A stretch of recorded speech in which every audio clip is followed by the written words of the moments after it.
അങ്ങനെ നമ്മുടെ സ്വന്തം ക്രിസ്റ്റഫർ നോളൻ ചേട്ടന്റെ പുതിയ സിനിമ ഇന്ന് റിലീസ് ചെയ്തു. ദ ഒഡീസി എന്നാണ് സിനിമയുടെ പേര്. പുള്ളിയെ എല്ലാവർക്കും അറിയാം, ദ ഗ്രേറ്റസ്റ്റ് ഫിലിം മേക്കർ. അത് പിന്നെയും ഊട്ടി ഉറപ്പിച്ചുകൊണ്ടിരിക്കുകയാണ്. പുള്ളിക്കൊരു വാശിയാണ്, ഞാനല്ലാതെ വേറെ ആരും വേണ്ട, ഞാനല്ലാതെ വേറെ ആരും അതിൽ നിൽക്കേണ്ടെന്നൊരു വാശിയാണ് പുള്ളിക്കാരന്. അത് കണക്കാണ് ഓരോ പടം എടുത്തുകൊണ്ടിരിക്കുന്നത്. ഇപ്പൊ ഈ പടത്തിനും ഈ മുമ്പ് ഇറങ്ങിയ ഓപ്പൺ ഹേമർ ആണെങ്കിലും അത് എല്ലാത്തിലും ഈ കാലഭേദമന്യേ അങ്ങനത്തെ സംഭവമൊന്നുമില്ല. പുള്ളിക്കാരൻ എന്നെടുത്താലും അത് പൊന്നാണ്. തൊട്ടതെല്ലാം പൊന്നാക്കുന്ന ഒരു മനുഷ്യൻ. അങ്ങനെ ഒരു മനുഷ്യൻ. അമ്മാതിരി സിനിമകളാണ് പുള്ളി എടുക്കുന്നത്. അതുപോലെ തന്നെ എനിക്ക് ഇതിന്റെ എങ്ങനെ ഉണ്ടെന്ന് ചോദിച്ചു കഴിഞ്ഞാൽ ബെസ്റ്റ് സിനിമാറ്റിക് എക്സ്പീരിയൻസ് ഈ 2026 ഇപ്പൊ പാതിയായി. 2026 ഏറ്റവും കിടില തിയേറ്റർ എക്സ്പീരിയൻസ് കിട്ടിയ movie.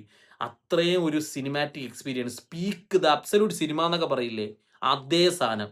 The absolute pure absolute cinema. അതാണ് പുള്ളി എടുത്തു വെച്ചിരിക്കുന്നത്. ഒരു സിനിമ ആരാധകനാണ്, അല്ലെങ്കിൽ ഒരു സിനിമ ഇഷ്ടപ്പെടുന്ന ഒരാളാണ്, അല്ലെങ്കിൽ നോളനെ ഇഷ്ടപ്പെടുന്ന ഒരാളാണ്, അങ്ങനെ ഉള്ള ഒരാളാണ് എങ്കിൽ ഗോ ആൻഡ് വാച്ച്. അത് എല്ലാവർക്കും ഏത് രീതിക്ക് ഈ സിനിമ ഡൈജസ്റ്റ് ആവും എന്നുള്ളത് എനിക്കറിയില്ല.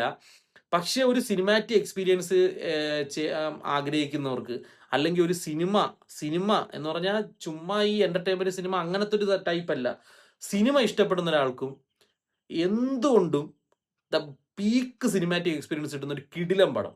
കിടിലം എന്ന് പറഞ്ഞാൽ കിടിലം പടം. അത് നിങ്ങൾ തിയേറ്ററിൽ പോയി തന്നെ കാണണം. അതിൽ പ്രത്യേകിച്ച് ഒന്നും പറയാനില്ല. ഇത് സംഭവം ഒരു ഗ്രീക്ക് മിത്തോളജിയുടെ ഒരു കഥയാണ്. ട്രോജൻ വാർ എന്നൊക്കെ പറഞ്ഞൊരു വാർ നടന്നിട്ടുണ്ട്, അതിൻ്റെ ഒരു കഥയാണ് ഇത്. ഞാൻ അല്ലാതെ ഇതിന് മുമ്പത്തെ കഥയൊക്കെ ഞാൻ അല്ലാതെ കണ്ടതാണ്. ഇതിൽ ട്രോജൻ വാറിനെ പറ്റിയൊക്കെയാണ് ഇതിൽ പറയുന്നത്. അതിന് ശേഷമുള്ള ആഫ്റ്റർ ദ ട്രോജൻ വാർ ആ ഒരു സെറ്റപ്പ് ഒക്കെയാണ് ഇതിൽ പറയുന്നത്. അത് കൂടുതലായിട്ട് അത് ട്രോയ് എന്ന് പറഞ്ഞൊരു പടമുണ്ട്. ഞാൻ പേഴ്സണലി ആ സിനിമ കണ്ടിട്ടില്ല. അത് കണ്ടെങ്കിൽ കുറേയും കൂടെ കണക്ട് ആയേനെ. പക്ഷെ അതൊന്നും കുഴപ്പമില്ലാത്ത കാര്യമാണ്. എന്നാലും ഞാൻ പറയുന്നത്, നിങ്ങൾ കാണാൻ പോകുന്ന ഒരാളാണെങ്കിൽ ട്രോയ് എന്ന് പറഞ്ഞ സിനിമയുണ്ട്, ആ സിനിമ ഒന്ന് നിങ്ങൾ കണ്ടിട്ട് പോവുകയാണെങ്കിൽ നിങ്ങൾക്ക് കുറേയും കൂടെ സിനിമ റിലേറ്റ് ചെയ്യാൻ പറ്റും, കുറേയും കൂടെ നിങ്ങൾക്ക് എക്സ്പീരിയൻസ് പീക്കായിട്ട് കിട്ടും എന്ന് കരുതി ഒരിക്കലും അതൊരു ഇതല്ല. അത് കണ്ടിട്ടില്ല, അല്ലാതെയും പോവാം. കാരണം ഞാൻ അല്ലാതെ കാണാതെ പോയ ഒരാളാണ്. അപ്പൊ അതിൻ്റെ അകത്തൊരു ട്രോജൻ വാറും മറ്റേ അതിൻ്റെ അകത്ത് അതിന് ശേഷമുള്ള ഒരു കഥയൊക്കെയാണ് ഇതിൽ പറയുന്നത്. അതിൽ കുറേ സംഭവങ്ങളൊക്കെ കൊണ്ട്, ഒരു കുതിരയുടെ സെറ്റപ്പും, ഒരു കുതിര കൊണ്ടുവയ്ക്കുന്നതും, അതിൻ്റെ അകത്ത് ഒരു കവാടത്തിലേക്ക് കടക്കാൻ പറ്റാത്തതും, അവിടെ ഒരിക്കലും കടക്കാൻ പറ്റും ഒരാളെ രക്ഷിക്കാൻ വേണ്ടി പോകാൻ പറ്റാത്തതും, അത് അവർ കടക്കുന്നതും, അവിടെ നടക്കുന്ന യുദ്ധവും, അതൊക്കെയാണ് ഇതിൽ പറയുന്നത്.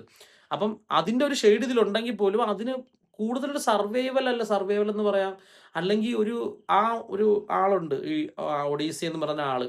ആ പുള്ളി എങ്ങനെ രക്ഷപ്പെട്ടു, അവിടെ ഒരു ഇതിന്റെ വാറിന്റെ ഈ ഒരു കഥ ബേസ് ചെയ്ത് തന്നെയാണ്. പോയിട്ട് എങ്ങനെ രക്ഷപ്പെട്ടു, വീട്ടിൽ എത്ര വർഷം കൊണ്ട് വരായിരുന്നു, എങ്ങനെ വന്നു, അതിനെ പറ്റിയൊക്കെ പറയുന്ന ഒരു സിനിമയാണിത്.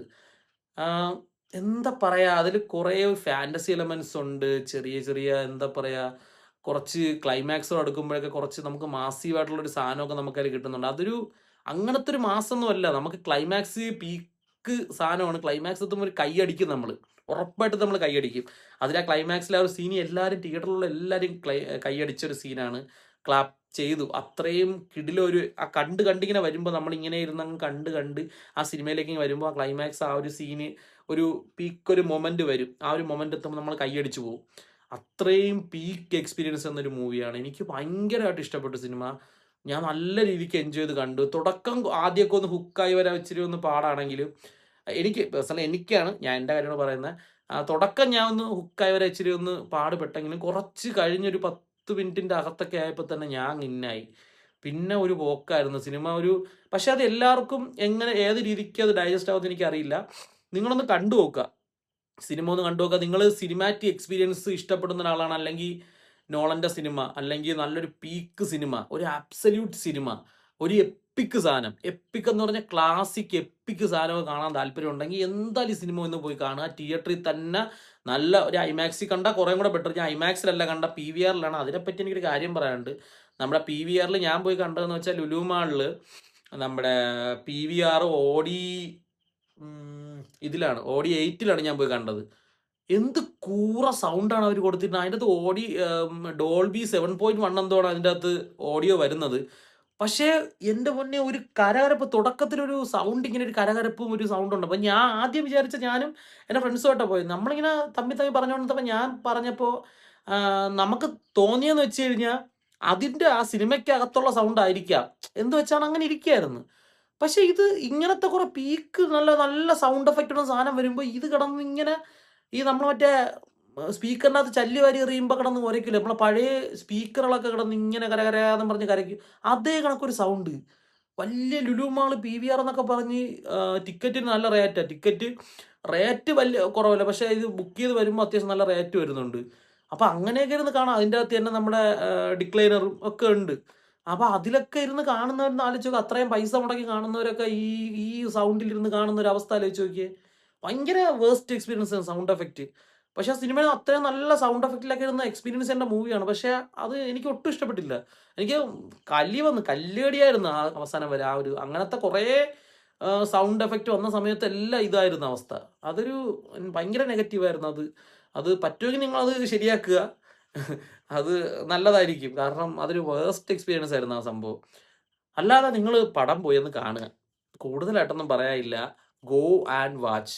പൈസയും കാര്യങ്ങളൊന്നും നോക്കണ്ട. അങ്ങ് പറ്റുമെങ്കിൽ പോയി കാണാം. പറ്റുമെങ്കിൽ ഐമാക്സിൽ പോയി എക്സ്പീരിയൻസ് ചെയ്യുക. നിർബന്ധമില്ല. കാരണം ഈ സിനിമ ഫുൾ ഐമാക്സിൽ ഷൂട്ട് ചെയ്ത സിനിമയാണ്. ഫുള്ളി ഐമാക്സ് ഷൂട്ട് ചെയ്ത സിനിമയാണ്. അതുകൊണ്ട് പറയുന്നതാണ്. ഐമാക്സ് പറ്റുമെങ്കിൽ ഐമാക്സ് പോയി കാണുക. അല്ലെങ്കിൽ നിങ്ങൾ അത്യാവശ്യം നല്ലൊരു സൗണ്ട് ക്വാളിറ്റി ഒക്കെ ഉള്ള അത്യാവശ്യം നല്ല 4K ഒക്കെ ഉള്ള നല്ലൊരു തിയേറ്ററിൽ പോയി കാണാൻ ശ്രമിക്കുക. നിങ്ങൾക്ക് പീക്ക് എക്സ്പീരിയൻസ് ഉറപ്പായിട്ടും കിട്ടും. Okay, by.